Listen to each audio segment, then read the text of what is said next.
लंकापति रावण।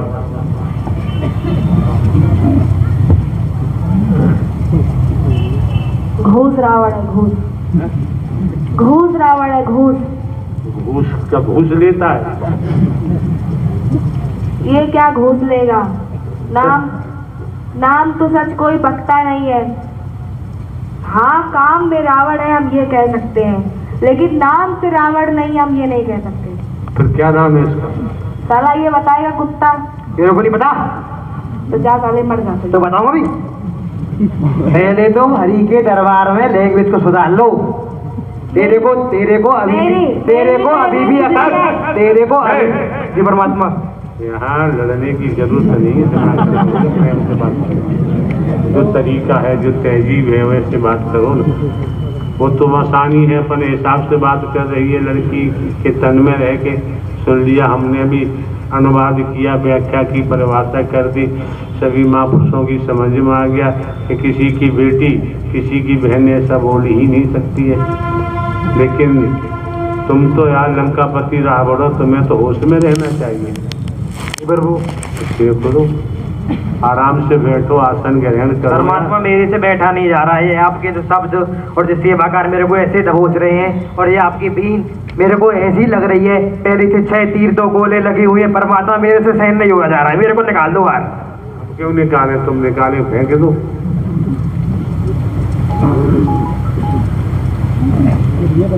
अरे इनकी तरफ तो 6 तीर घुसे होंगे, मेरे तो प्रभु आपने क्या क्या घुसेड़ा है ना, वो तो मेरा ही दिल जानता है। ऐसा प्रकार घुसेड़ा है, ऐसी बैंड बाजा मेरी बजाई है जिसका कोई जवाब नहीं है। और ये आपके जो 33 करोड़ देवी देवता है, ये भी पेलने में कसर नहीं छोड़ रहे हैं। कोई कसर नहीं छोड़ रहा है।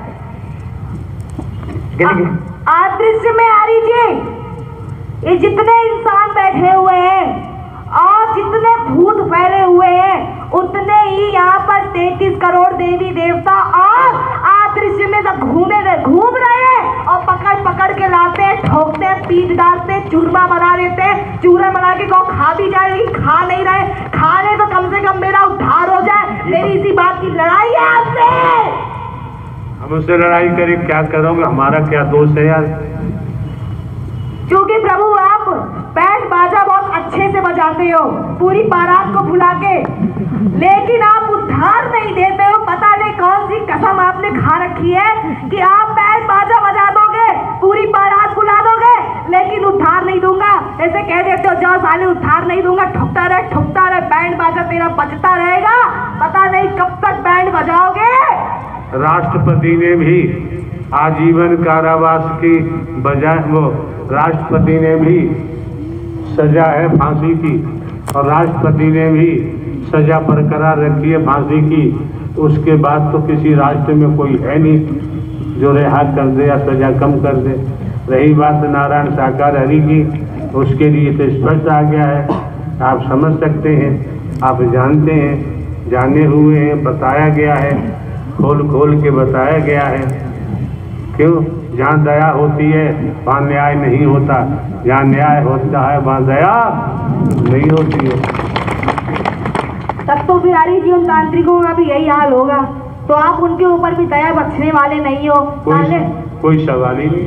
सारे कुत्ते क्या समझ रहे हैं अपने आप को कि हम डंडा खाते रहेंगे, लतियाते, हमें लाते पड़ेंगी और साले केवल छेना खाएंगे घर घर बैठ के, तो वो साले हरामखोर कुत्ते भूल जाएं। मुझे तो तांत्रिकों को देख के आग निकलती है, आग, मेरी आंखें फूट जाती है। परमात्मा सही में फूट जाती है। मुझसे देखा नहीं जाता कुत्तों को घूमते हुए, जब वो लूटते हैं ना किसी को बैठ करके, कोई लेडीज, कोई भी लेडीज बैठी है, उनके सामने लड़की बैठी है, बच्ची बैठी है, उसको वो लोग किस तरीके से मीठी मीठी बातों में फंसाते हैं, और उसके बाद वो कैसे गुरुजी प्रणाम करके उनके पैर तक छू देती है, उनके हाथ तक दबाने को तैयार हो जाती है, उनको 70 व्यंजन पिलाने को तैयार हो जाती है, और उसके साथ साथ अपना घर भी लुटा देती है और अपनी बहन बेटी को भी भेज देती है, जा तू भी अब बन जा, ब्रह्मचारी बन जा, और वो भी बन जाती है, और उसकी पूरी क्या दुर्गति होती है इसका पता उन माँ बाप को भी नहीं चलता है, और वो किस तरीके से लूट रहे हैं, बर्बादी कर रहे हैं, कैसे चूतिया बना रहे हैं, कैसे फंसा रहे हैं सामने वाले को, ये उस माँ को दिखाई नहीं देता है। और वो सोचती रहती है कि मेरी बेटी बड़ी ही भक्तिनी बन रही है और उसका कल्याण हो जाएगा, दोस्ती है, लेकिन उसके साथ किस अब तरीके ये एक महिला का आगमन अभी हुआ था क्षण मात्र पहले। उन्होंने कहा वो भला बटेश्वर के गुरु जी हैं और उन्होंने हमें जूतों से मारा है। अरे भाई तुम गए तो जूतों से मारो चाहे फूलों से मारो, तुम जानो तुम्हारा गुरु जाने, हमसे क्या लेना देना, हमसे क्या मतलब है। क्योंकि हर कोई जानता है कि आप ही सुनने वाले हो, जमाना सारा ठूसने वाला है, डंडा पेलने वाला है, और एक आप ही हो जो हर चीज की सुन लेते हो वाली जी, और बाकी सब गार्ड पेलने वाले हैं और सब चूतिया बना के लूटने वाले हैं, बुद्धि बदलने वाले हैं, तंत्र विद्या छोड़ने वाले हैं, मंत्र छोड़ने वाले हैं, पाप फैलाने वाले। किसी लड़की को कोई उद्धार नहीं दे सकता, किसी लड़के को कोई उद्धार नहीं दे सकता जिसके ऊपर भूत प्रेत चढ़ा घूम रहा है। भैया वो तो साफ बात है कि कभी भी फूल बत्ती अगरबत्ती से तो एकदम ही दूर रहे, नहीं वो खा खा के चौड़ जाएगा और तुमको ही खाएगा बाद में। हम तो इतना जानते हैं परमात्मा कि आप सत्य हो, तभी यहाँ चढ़ोका नहीं चढ़ रहा है, नहीं चढ़ रहा है, नहीं चढ़ रहा है। और अगर चढ़ोका चढ़ रहा होता तो हम ही खा रहे होते, और कौन खाता। और निराकार के जितने मंदिर हैं सब में यही फैला हुआ है और कुछ नहीं फैला है। इसलिए आने वाले महापुरुषों को पूर्व में भी दर्शा दिया गया है, एक को जानो, एक को मानो और एक हो जाओ, बचाव हो जाएगा, मोक्ष हो जाएगा। अब फलवा रहे हो तो एक को जानो, एक को मानो, एक हो जाओ तो मोक्ष हो जाएगा। अन्यथा भिन्नता में तो भिन्नता होती है, उस संबंध में कुछ कहने की जरूरत नहीं रह जाती है। नारायण हरि परमात्मा के अलावा मसाना जी हम तो जमाने में किसी को जानते नहीं है, क्या करें। आप अच्छे अच्छे कुत्ते को भी जानते हो, अच्छे अच्छे इंसान को भी जानते हो, बड़े बड़े राक्षसों को भी जानते हो कि कैसे राक्षस का भेष बना के टीका चंदन लगा के माला डाल के कैसे गद्दी लगा के बैठा है और कैसे पूरे लोगों को भ्रमित कर रहा है, कैसे लूट रहा है, कैसे नाम कमा रहा है। आप एक एक को अपनी दृष्टि में देख रहे हो, और जिस दिन उसके कर्म का पाप उसका घड़ा भरेगा उस दिन उसकी गाड़ फटने में देर नहीं लगेगी। जैसी मेरी फट रही है ना, उससे बदतर उस हरामखोर की फटेगी जो लूटा मारी कर रहा है और बदनाम करता है हम लोगों को कि भूत प्रेत मेरा घर खाए जा रहे हैं, मुझे मारे डाल रहे हैं। या औरतों के बड़े शब्द रहते हैं, लेकिन जाके खुद ही गुरुओं के चरण दबा देती है। इनका पता इनको नहीं रहता है कि अपना घर लुटा के ये लोग आ रही हैं। इसका अंदाजा इनमें से कोई किसी हरामखोर को नहीं है। हंसती बहुत जल्दी है लेकिन ये सोचती नहीं है। एक बार अगर मुझे किसी ने लूट लिया, लाखों रुपए लूट लिया, करोड़ों लूट लिया, मुझे बर्बाद कर दिया, तो मुझे पूछने वाला कौन होगा। इस बात को समझ करके इन लोगों को हरि की कीमत को समझना चाहिए कि मेरे हरि ये कहते हैं कि जो एक भी चंदा चढ़ावा कुछ नहीं लेते, क्योंकि वो ब्रह्मांड के मालिक है। कोई अरे गहरे नहीं है, कोई इंसान नहीं है, कोई नाम की कमाई नहीं है, कुछ नहीं है।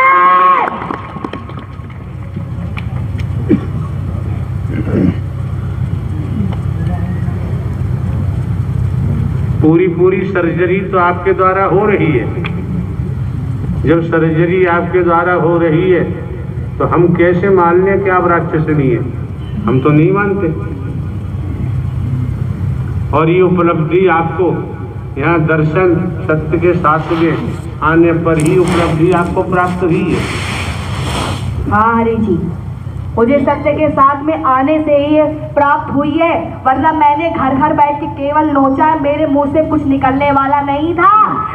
बोल तो रही हूँ कि मैं कुछ नहीं निकाल सकती थी, मुझसे कुछ नहीं निकल सकता था, किसी की औकात नहीं थी मुझसे कोई निकलवा दे कि संसार में क्या ढोल फैल रहा है, मसानी जाके बता दे। मसानी कहती थी अरे मैं खुद ही खाऊंगी बैठ के, खुद ही नोचूंगी, अगर मैंने तांत्रिकों का साथ छोड़ा तो मुझे एक ठेंगा मिलने वाला नहीं है। ये मेरे खुद के मुंह के शब्द हैं, मैंने खुद पटक पटक के आपके आंखों, आपकी तस्वीर के सामने मैंने खुद कहा है कि हरी मेरी ये मजबूरी और उस तांत्रिक ने मेरी मजबूरी का उठाया फायदा, लेकिन अब मैं उसके शिकंजे में नहीं आऊंगी। मेरी ये मजबूरी, मौसम और ये दूरी। फिर क्या हुआ? आपकी बातों में आनंद आ रहा है। हम हरि जी हमने कहीं बातें बनाना नहीं सीखी है, कहीं से पढ़ के किसी किताब से नहीं आए हैं। जो बीत चुका है मेरे साथ, जो एक एक पल हो चुका है, जो मैंने अपनी आंखों से देख लिया है, हम वही बता रहे हैं और कुछ हम नहीं बता रहे हैं। कहीं की बनावटी बनी बातें, किताबों की छापी बातें नहीं बता रहे हैं। जो कोई आज हो रहा है वर्तमान में सामने दिख रहा है मुझे। आदृश्य में घूमते घूमते मैं पूरा जमाना, पूरी रात में घूमती हूँ, लेकिन मुझे कोई देख नहीं सकता। मैं रोडों पे घूमती हूँ, सड़कों पे घूमती हूँ, घर घर के दरवाजे मैंने छाप छाप के देखे हैं। घुसने का प्रयास किया है कि मुझे किसी का शरीर मिल जाए, और आज मिल गया है। तो मैं आज भी हरि परमात्मा, मैं सही काम आज भी नहीं कर रही। मैं आज ही प्रेत योनि में किसी को भी सताने में, छेड़ने में मैं देर नहीं लगाती। उसकी छल कपट छिद्र मोय नहीं भावा, निर्मल मन मोय बाबा। हमारे द्वारा स्पष्ट कहा गया, हमने गुरु की बात नहीं कही है, हमारे द्वारा स्पष्ट कहा गया है। समस्त आने वाले महापुरुषों से करोड़ों करोड़ों हमने आपको जीवित परमात्मा दिए, और हमने आज स्पष्ट कर दिया कि नारायण साकार हरि परमात्मा जो ब्रह्मांड के रचयिता है, वही परम सदगुरु बनकर आपका मार्गदर्शन कर रहे हैं। उसके बावजूद भी अगर आप पर सत्य का असर न हो तो भैया फिर दोबारा है आने की जरूरत नहीं। और मैंने पहले भी कहा है और आज भी हरि हम कह रहे हैं कि 50 लाख वर्ष जब मैं भटक रही थी, तब मैंने निराकार के एक एक मंदिरों में जा जाके मैं बैठी हूँ।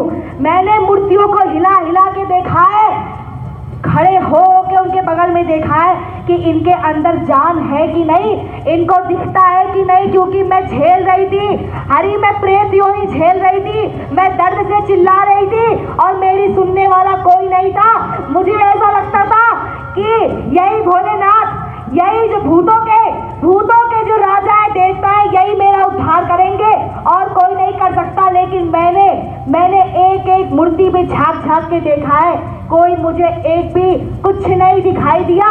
लेकिन हरि परमात्मा, जब मैंने आपको देखा, एक ही दृष्टि में मेरा बैंड बाजा बज गया और मैंने जान लिया ये मेरी फाड़ के रखेंगे, उद्धार तो बाद में होगा। लेकिन मैं भी देखूंगी कि अगर ये हरि है, परम सत्ता है, तो ये मेरा उद्धार करेंगे करेंगे करेंगे, क्योंकि मैं भटक चुकी हूँ। मेरा एक एक निवाड़ा मुझे याद है कि मैंने मांस के गोते में कैसे लहर लहर के चलती थी, कितना मैंने खून पिया है। मैं तांत्रिक को ऊपर चढ़ चढ़ के चलती थी। मेरे पास यही काम था, मेरे पास कोई काम नहीं था। मंदिर बैठना मेरे पास काम था, फूल अगरबत्ती खाना मेरा काम था, और मेरे पास कोई काम नहीं था हरि परमात्मा। लेकिन आपको पाने के बाद, आपको देखने के बाद, हाँ, मैं आपके पीछे पड़ी तो जान दे के पड़ी हूँ, जान दे के पड़ी हूँ। मैं ऐसे नहीं पड़ी हूँ क्योंकि मुझे पता है कि आप ही ब्रह्म हो, वरना मैं आज भी किसी तांत्रिक के पास जाके चाट सकती हूँ, उसकी खोज सकती हूँ, क्योंकि मुझे पता चल चुका है कि आपके ही द्वारा मेरा उद्धार होगा। बाकी इस ब्रह्मांड में कोई करने वाला नहीं है, किसी की औकात नहीं मेरा उद्धार कर दे, कोई नहीं है। हाँ, मैंने आपको मारने के लिए आई, हाँ, मैंने खूब वार किए हैं आपके ऊपर, लेकिन मैं आपको इतनी सी भी कोई दिक्कत नहीं पहुंचा पाई, कोई कुछ नहीं पहुंचा पाई हरि परमात्मा। मैंने कितने वार किए हैं, मैंने 2 साल लगातार आपके ऊपर वार किया है, 2 साल लगातार।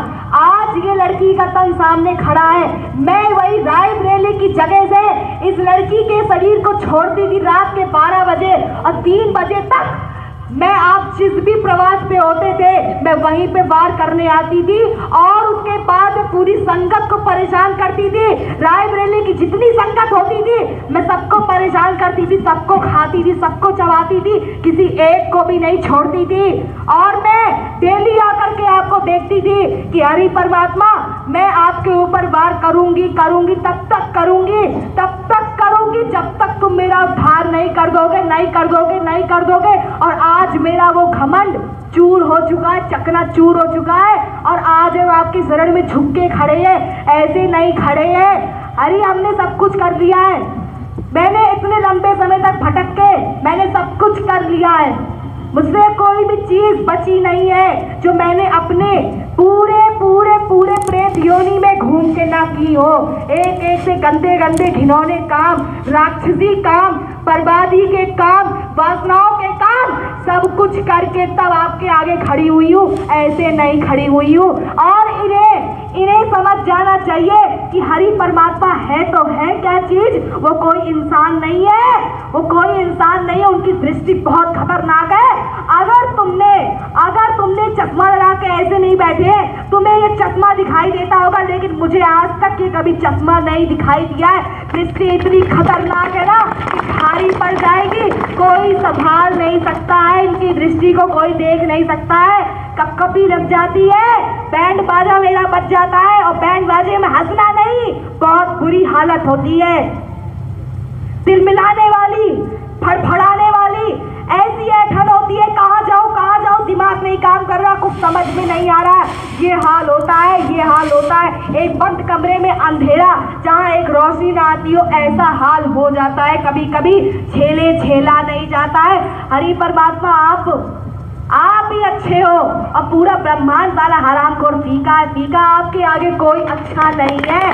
और मैंने हरि परमात्मा आपसे प्रेम कर लिया है, और किसी जमाने में अब औकात नहीं किसी तांत्रिक की मुझे कोई एक भी लालच दे दे और मैं किसी के लालच में फंस जाऊं। अब नहीं फंसने वाली, अब नहीं फंसूंगी। एक बात बताएं आप, जब आ गई हम समय की बात है, और समय पे देखना भी चाहिए। जो नारायण हरि परमात्मा के नाम को बेच रहे हैं, रुपया पैसा वस्तु पदार्थ ले रहे हैं, या प्रवास बना रहे हैं, इनका क्या होगा?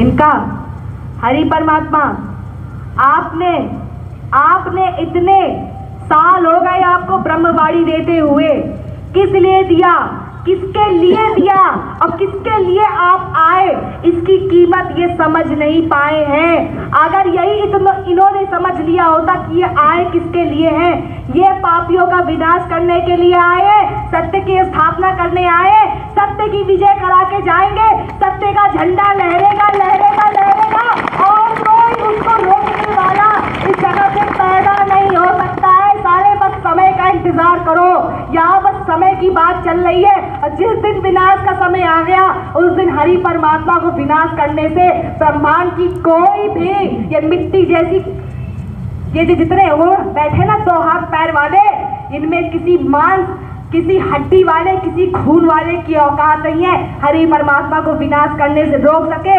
ऐसी बीमारी फैलेगी, 2-2 साल अभी दर्शन के लकवे पड़े हैं तुम लोगों के ऊपर, कितने भटक गए, कितने बर्बाद हो गए। अभी जब 4-4 साल हरि के दर्शन में लगवा पड़ेगा ना, तब तुम्हें पता चलेगा कि कैसा अटैक तुम्हारे सीने में लगा है, तब तुम्हें हरि की कीमत का पता चलेगा। और संगत को तो इतना बुरा झेलना पड़ेगा कि इनसे बुरा बाहर वाले नहीं झेलेंगे, क्योंकि इन्होंने सबसे ज्यादा खिल्ली उड़ाई है इस स्थान की, इस सत्य की बात की इन्होंने सबसे ज्यादा खिल्ली उड़ाई है। सब कुछ जानने पहचानने के बाद चंदागिरी की है, संगत को लूटा है हरि के नाम पे। किसी कुत्ते की औकात नहीं है हरि के आगे एक भी चंदा चढ़ा दे, लेकिन पीठ पीछे हरि के नाम पर ही की गई है। और देखना इसका तुम्हें कितना बुरा झेलना पड़ेगा।